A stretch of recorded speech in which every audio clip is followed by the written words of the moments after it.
Hello everyone, আসসালামু আলাইকুম। Welcome to back my channel Sumaiya live blogger. আজকে আমি তৈরি করব মুচমুচে বাঁধাকপির পাকোড়া।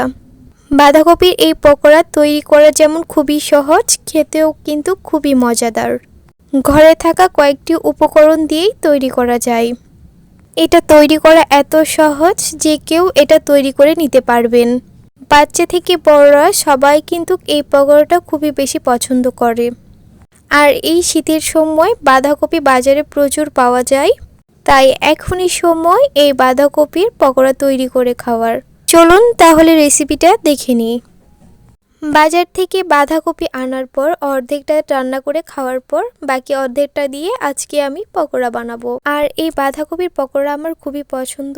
বাঁধাকপির উপরে নষ্ট খোসাটা ফেলে দিয়ে তারপর আমি সুন্দর করে এটা কুচি কুচি করে কেটে নিচ্ছি। সবাই এমন করে কুচি কুচি করে কেটে নিবা।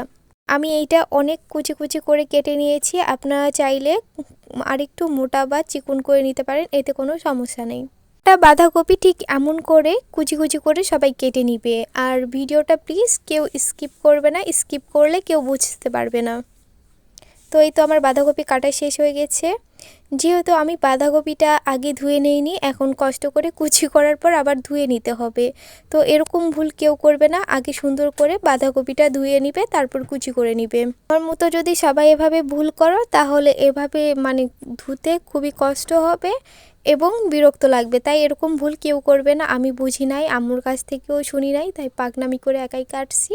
কাটার পরে এরকম হয়ে গেছে। তো এরকম কাটার পর এরকম ধুয়ে তুলতে খুবই বিরক্ত লাগে, আপনারা এরকম করবেন না। তো এই তো আমার বাঁধাকপি সুন্দর করে ধুয়ে নেওয়া শেষ।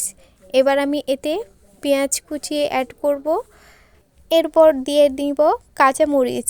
আম্মু এভাবে কাঁচামরিচগুলো আনার পর সুন্দর করে বেটে রেখে দেয়, তাই আমি বাটা কাঁচামরিচ দিচ্ছি। চাইলে সবাই কুচি করে দিতে পারবে, সমস্যা নেই। তারপর দিয়ে দিব আদা রসুন মশলাগুলো করে রাখছিল, আমি ওগুলো দিয়ে নিছি, সাথে হলুদ আর জিরা মিক্সড করে সুন্দর করে মথে নিব। অবশ্যই সবাই স্বাদ মতো লবণ ঝাল দিয়ে নিবে। যার যেরকম পছন্দ সে সেরকম দিতে পারো, কেউ চাইলে ঝাল লবণ বাড়াই দিতে পারো, কোনো সমস্যা নেই, এটা নিজেদের ব্যাপার। এটা সুন্দর করে মথে নিব।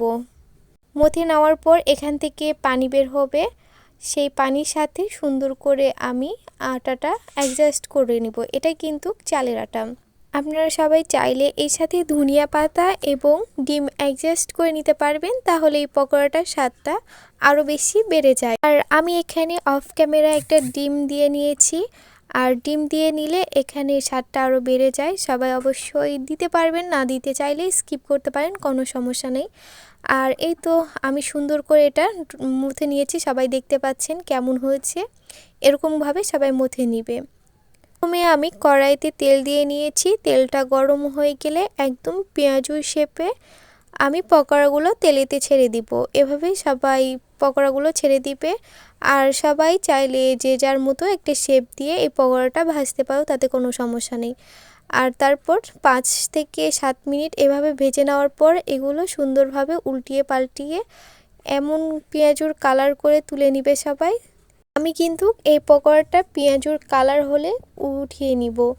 এই তো আমার পকোড়াটা হয়ে গেছে, এবার উঠিয়ে নিব। আশা করি সবাই আমার ভিডিওটা বুঝতে পেরেছো আমি কিভাবে পকোড়াটা বানাইছি। তো সবার যদি এই ভিডিওটা ভালো লাগে অবশ্যই লাইক কমেন্ট সাবস্ক্রাইব করে দিও। আর সবাই ভালো থেকো, সুস্থ থেকো। আল্লাহ হাফিজ, আসসালামু আলাইকুম।